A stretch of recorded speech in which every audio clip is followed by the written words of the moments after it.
সাতক্ষীরার দেবহাটা খলিশাখালীতে মৎস্য ঘের জবরদখল এবং লুটপাটের ঘটনায় জড়িতদের গ্রেফতারের দাবিতে সংবাদ সম্মেলন করেছেন জমির মালিক পক্ষ।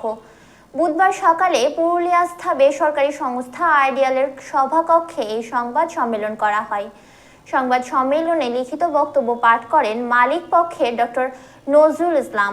লিখিত বক্তব্যে তিনি জানান, খলিশাখালী এলাকায় নামীয় ঘেরের ৪৩,৯২০ একর সম্পত্তিতে স্থানীয় ও বহিরাগত সন্ত্রাসীরা জবরদখল ও লুটপাট করে। এতে প্রকৃত জমির মালিক ও লিজ দত্তারা ক্ষতিগ্রস্ত ও হয়রানি হচ্ছে।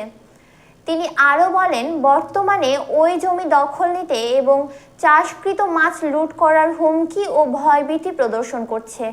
আমরা জমির মালিক এবং লিজ গ্রহীতাগণ, জেলা প্রশাসক, পুলিশ সুপার, র্যাব এবং সেনাবাহিনীর কাছে উক্ত আসামিদের বিরুদ্ধে ব্যবস্থা নিতে আবেদন জানাচ্ছি। না হলে খলিশাখালী এলাকার শান্তি শৃঙ্খলার অবনতি হওয়ার সম্ভাবনা বিরাজ করছে।